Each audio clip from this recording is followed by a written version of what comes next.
Hi, everyone, and welcome to Gratitude Tuesdays. My name is Raina. I'm a recovery coach here at Capital Recovery Center. As I'm sure it comes as no surprise, November is National Gratitude Month. So being with Thanksgiving and all the things that we're thankful for and grateful for, the whole month is based around that. So tonight we're going to talk about 13 most popular gratitude exercises and activities. We're probably going to get about through half of these today, so some that you might want to practice before Thanksgiving. And then next week we'll go over the rest of them, so some things you might want to do afterwards. See where your gratitude is and what works for you, and just different options to help you stay in that gratitude mode. So this article comes from positivepsychology.com, and it says showing gratitude is sometimes a required or expected thing, but at other times a spontaneous thank you to someone who has unknowingly made our day. On most occasions, we show gratitude to bring the good feelings we have been gifted back to the gifter.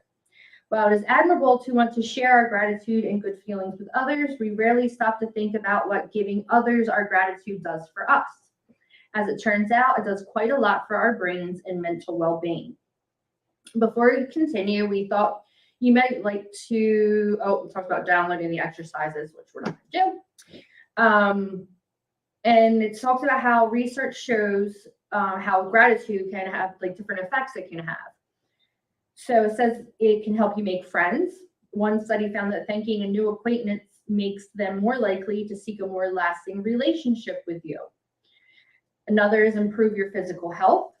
People who exhibit gratitude report fewer aches and pains, a general feeling of health, more regular exercise, and more frequent checkups with their doctor than those who don't. I suppose if you're grateful for things in life, you want to take care of those things, and that means your health. The next is improve your psychological health. Grateful people enjoy higher well-being and happiness and suffer from reduced symptoms of depression, which makes sense because having gratitude, as we've talked about previously, helps you improve your mood in general. The next one says that enhances empathy and reduces aggression. Those who show their gratitude are less likely to seek revenge against others and more likely to behave in a pro-social manner with sensitivity and empathy. That's a pretty big one right there. And I do notice that like the days where I'm not feeling so grateful or get stuck in that like pity, self-pity stage, that it makes you irritable and snappy, and you start lashing out at people. So when you're in that more grateful mindset, you're less likely, to show aggression towards other people because you're grateful for where you are, and you kind of pay that forward. The next one is improve your sleep. Practicing gratitude regularly can help you sleep longer and better. We've talked about this one a lot in the past too, about how doing a gratitude journal before bed or waking up first thing in the morning and doing a gratitude list can help you improve your sleep, because now you're putting your mindset in some place where it's less stressed, it's less overwhelmed, making it easier for you to sleep. Enhance your self-esteem. People who are grateful have increased self-esteem, partly due to their ability to appreciate other people's accomplishments. That's a good way of looking at it. A lot of time I find that, or you hear people talk about, oh, she's looking like that, or she's doing this, or, they're picking other people apart. And 9 times out of 10, it's because internally they're not okay with where they are. They're lacking self-esteem. They're not happy with their sense of self. So you go after somebody else. But when you're able to look at somebody and appreciate and be happy, legitimately happy for their successes, that's because you're okay with you. So you're more likely to be able to be okay with somebody else. I like that one. And the last one says increase in mental strength. Grateful people have an advantage in overcoming trauma and enhance resilience, helping them to bounce back from highly stressful situations. Again, if your mindset is looking more on the positive, it's easier to get over the negative. With all of these benefits to practicing gratitude, your next question is probably, how do I do it? There are infinite ways to show our gratitude to others, to ourselves, and to a higher power, or even the universe itself. However, it can be tough to get started without practical ideas. These gratitude exercises and activities are some of the most well-known and proven ways to practice and enhance your gratitude. And you're probably going to hear some of these that we've repeated before in the past, which are, some of them are pretty common. Others of them are a little bit more original. But it's always good to keep going over them and finding out what works best for you. The first one is journaling. This is one of my favorites. So writing down a few things you are grateful for is one of the easiest and most popular exercises available. And the purpose of the exercise is to reflect on the past day, few days or week, and remember 3 to 5 things you're especially grateful for. In this way, you are focusing on all the good things that happen to you in a given set of time. And that goes right back to what we just talked about, before you go to sleep, thinking about those things to help put your mind at ease, de-stress, and help you with your sleep. What is the appropriate amount of journaling one should do per week? Some people propose doing it every day, while others suggest once per week. The arguments against doing it every day are that it can be tedious and forced. And we've talked about that before as well, overdoing it. And then these things that you're grateful for, a lot of times you're writing down the same things all the time.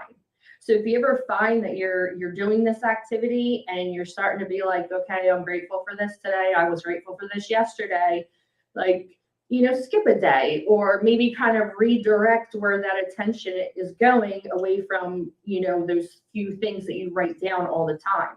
Because really, the journaling is to make you recognize those things.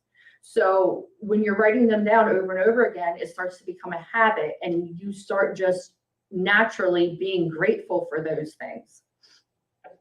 It becomes a practice you feel you should do or need to do instead of something you want to do. And that's important. You don't want it to feel like a chore, because let's be honest, no one wants to do chores. So if it starts feeling that way, just take a breather, regroup, and then, start back up. There's a little quote here that says, when journaling becomes a banal task and not an enjoyable practice, then you need to adjust the amount of journaling you do. So besides the benefit of focusing on the wonderful things, this practice actually can increase your quality of sleep, like we just said, decrease symptoms of sickness, and increase joy. It is important to cater your practice to what you need. Perhaps journaling every day for a short amount of time works for you, but over time, it feels better to journal every Friday. And you know what? Sometimes I find, like, for me, you'll have those days where you get busy and, you're not focused on it.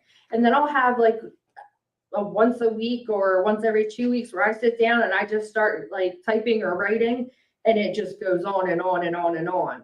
Because it's like, I didn't forget about those things. It's just the timing was right for it. So sometimes for me, that everyday thing doesn't work, because I get very bored very quickly if something becomes too tedious. So don't ever feel like you're not writing enough, or you're writing too much, or you're not doing it often enough, or you're not doing it often, like you're doing it too often. You'll find your vibe and what works best for you. So it is important to cater your practice to what you need. We just read that. Paying attention to what you are grateful for becomes easier as you practice it, which is what I just, was just saying. Imagine your life without the things or people that matter to you before you begin writing. That should definitely boost our gratitude barometer. Right, so the next one is a gratitude jar. The gratitude jar is a stunningly simple exercise that can have profound effects on your well-being and outlook. It only requires a few ingredients: a jar, obviously, a ribbon, stickers, glitter, or whatever else you want that you like to decorate the jar, paper and pen, or a pencil for writing your gratitude notes and gratitude. I like this one because you can like personalize it. You can put it on your dresser. You can put it like to your kitchen counter or anywhere you want, where you like, you might pass by and think, oh, you know, I was grateful for this today. And you can make it your own. I remember when my mom turned 60, we did a surprise party for her. And we did a gratitude jar for everyone who came to the party to tell her, like, say one thing about her that they were grateful for, or one memory they had of her that, you know, was a happy memory for them. And it's something that, you know, she keeps in her bedroom on her dresser now as like a nice reminder of, you know, how other people are grateful for her. So then step 2, decorate the jar however you wish. You can tie a ribbon around the jar's neck, put stickers on the sides, use clear glue and glitter to make it sparkle, paint it, keep it simple, or do whatever else you think of to make it a pleasing sight. Then step 3, this is the most important step, which will be repeated every day. Think of at least 3 things throughout your day that you are grateful for. It can be something as benign as a coffee at your favorite place, or as grand as the love of your significant other or dear friend. Do this every day. Write down what you are grateful for on little slips of paper and fill the jar. Again, if you can't think of 3 things every day, don't stress yourself out about it. You know what I mean? If you think of one day and 5 the next day, great. It's all about, you know, personalizing it and making it work for you. Over time, you will find that you have a jar full of a myriad of reasons to be thankful for what you have and enjoy the life you are living. It also will cultivate a practice of expressing thanks. If you are ever feeling especially down and need a quick pick-me-up, take a few notes out of the jar to remind yourself of who and what is good in your life. And that's probably like my favorite part about the jar, besides making it pretty, is that when you're having that downtime, you go back through a journal, it might be kind of hard to like, find something, or if you're like somebody that like doesn't just like list a few things and actually writes like me, like kind of going through all that can be a little bit overwhelming. But just doing that random, like, let me just pull something out and see what it says, you know what I mean? And you kind of find too that it will always be something that's going to help you where you're at that moment. Like, it's crazy how stuff like that works. When you like, you need to like hear a certain little thing, you pick it out of there, and it's like, oh, that's exactly what I needed. The next one is a gratitude rock. So as this exercise might sound a little silly, you may be thinking, a rock, how can a rock help me practice gratitude?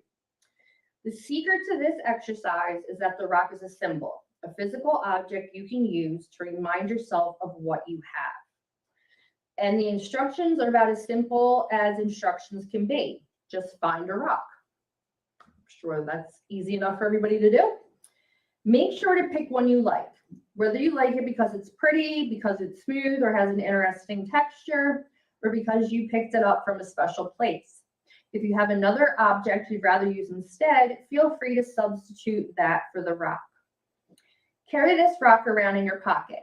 Leave it on your desk where you will see it throughout your day, or even wear it on a chain around your neck or your wrist. My daughter does this, and she's into like the crystals and the rocks and all that stuff. So I bought her a necklace, and she can change it out. So depending on how she's feeling, or she needs a little pick me up in one area or the other, she'll change it out, depending on what's going on. So whenever you see it or touch it, pause to think about at least one thing you are grateful for. Whether it's something as small as the sun shining down on you in this moment, or as large as the job that allows you to feed yourself or your family. Just think of one thing that brings you joy or fulfillment. When you take the stone out of your pocket or off your body at the end of the day, take a moment to remember the things that you are grateful for throughout the day. When you put it in or in your pocket again in the morning, repeat this process to remember what you were grateful for yesterday.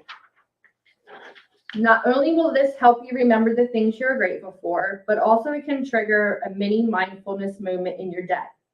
It will bring you out of your head and into the present moment, giving you something to focus your attention on.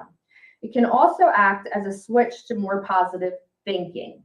When you flip this switch multiple times a day, you will likely find that your average day has become much more positive. I remember when I was younger, my stepbrother, he dealt with a lot, like stress and anxiety a lot, and I would buy him the worry stones. So they had like a little indent in them, and they're nice and smooth. He would keep it in his pocket, and anytime he was feeling stressed, he was putting his hand in his pocket and just like rub the stone to kind of like center him and bring him back, like to be able to focus a little bit better. So that's what I think of when we're reading about doing a gratitude rock, as just something to kind of refocus you and bring you back. Even if you're not thinking like specifically of something, it can act as that catalyst to kind of like just, recenter you and bring you back to a more peaceful place. And even try like, you can like write something on it, like do a marker, like paint a little design on it, something that's in your mind that you can see that is going to bring you back to a positive place. The next one is a gratitude tree. So the gratitude tree is a great activity for children. It can also be effective for adults who are open to experiencing a childlike sense of fun and wonder. You'll need several double-sided colored sheets of paper, string or ribbon, scissors, twigs or tree branches, some stones or marbles, a vase, and a sense of gratitude. So this one's a little bit more arts and crafty for those of you that enjoy that type of thing. And especially, you said, like with those of you with children, you can make this a whole family like project. Something this, you can do this, Thanksgiving, like before Thanksgiving dinner, where the kids are just needing something to do, they can work on putting something together. So step 1 says make 1 or more leaf cutouts to use as a template for your leaves. Trace leaves on colored paper. Step 2, cut out the leaves, punch a hole at the top of each leaf, and loop your string or ribbon through each hole. Step 3, put the stones or marbles in a vase and stick the tree branch or twig in the middle. Step 4, I think there's a typo. Have you or your child draw or write things that you or your child are grateful for on the leaves. You can also use photographs if you'd like. 5, hang the leaves from the branches and behold your gratitude tree. That'd be such a cool centerpiece for Thanksgiving dinner. I love this. And this activity is easy and results in a pretty reminder of the things that bring you or your child joy throughout your daily life.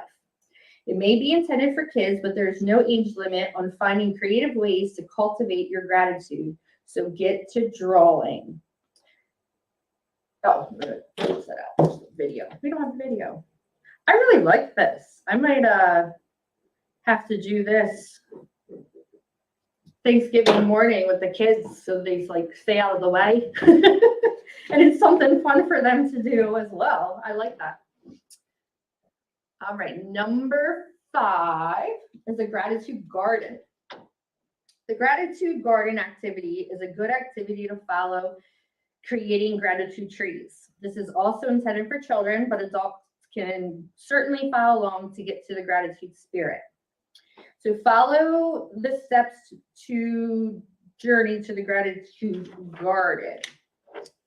Oh, okay. So 1, this is where you're going to start the journey. Stand up in front of a group with the thankfulness gratitude tree in clear view. Explain that you are all going on a trip to the grateful garden, but to get there, you have to go through 3 dangerous places. Insert a word other than dangerous if more appropriate to the age group. The thankfulness tree will help you get through each one so you can make it to the grateful garden. So this might be good, you do the tree before Thanksgiving, and this is something as a family you can sit down and do afterwards. So step 2, the Frowny Forest. The first stop is the Frowny Forest. Have the kids all mimic you as you frown, cross your arms, and hunch over. There's a lot of wind in the forest, So mimic being tossed around by the wind, turning back and forth as if you were trying to fight it. The only way to leave the farce is to feel happy again. So ask the kids to shout out things they are grateful for. You can use the thankfulness tree as a prompt. After they've named a few things, mimic a sigh of relief and a big smile. So then number 3 is the sad swamp. Just beyond the farce is the sad swamp. Hunch over again, swing your arms down low, and walk in place in big, heavy steps as if walking through mud or water. Again, have the kids shout out things they are grateful for so you can all leave the sad swamp. I feel like this would go over really well too, because kids always like a good challenge. So the more you get into it, I can just see the more they will get into it. Number 4 is the Mad Mountain. Past the sad swamp to the Mad Mountain. Have them imitate you as you pretend to climb the mountain with great effort, making angry faces. Again, have the kids shout out things they are grateful for so you can all feel happy again. And then number 5, reach the grateful garden. What a good job they have done. To celebrate, everyone can do a happy hop or whatever else you think of, that you finally made it to the grateful garden. Going through each of these negative emotions can be a fun and interactive learning opportunity for kids. For older children or like-minded adults, you can even add in a few other more complex negative emotions like a disgusted rock or a petty peer. Yeah, and if you want, if anybody's interested in this, we have all this information here. So if it's something that you would like to try with your kids or your family, just let us know. We can get you a copy of these different kinds of projects that you can do. So the last one we're going to talk about tonight is the gratitude box. So the gratitude box is a thoughtful way to share your feelings with loved ones and cultivate your own sense of gratitude. This is another easy activity that requires only a box, some paper, a pen or pencil to write down gratitude messages, and you can make the box yourself or buy one. The prettier, the better. On the paper, write down a heartfelt message of gratitude to your loved one. If you're not sure how to start, here are some suggestions to begin your messages. 1, thank you for blank. 2, what I love about you is blank. Or 3, my holiday wish for you is blank, blank, blank. You can also collect messages from others about your loved one to pack in the box with multiple messages of gratitude and love. Place the messages into the box, wrap it up, or put a bow on it and give it to your loved one as a special gift to both your loved one and yourself. So this is what I was just telling you for my mom's birthday we did, but with the gratitude jar. So we put all those things in there to for her to remember and, feel all the gratitude that her friends and family have for her. So this would be really nice, something to do around Christmas time, just as there's little homemade gifts and things that people, especially kids, can make them and give them to parents. Cause I know I always like getting those, little handmade things for my kids rather than something that they bought. I always love that stuff so much more. So it's always nice to, put in the box, maybe just, put a little Christmas wrapping paper on it, stick a bow, and it's something that they can look through, and anytime they're feeling down, can be reminded of how much love that they have in their lives and how many people, are grateful that they are in their lives. So it's not just about, showing your gratitude for yourself or marking it down for yourself, but doing it for others as well. So we're going to stop there for tonight, and next week, we will do the rest of these, but there's definitely a lot of activities and exercises that you can practice yourself with your family. As we saw, some of these doing the projects with the kids can be a lot of fun. So on Thursday, when you guys are all sitting around with everybody and your families, remember what you're thankful for, and show that gratitude, pay it forward. Right. Thank you guys for joining me tonight. And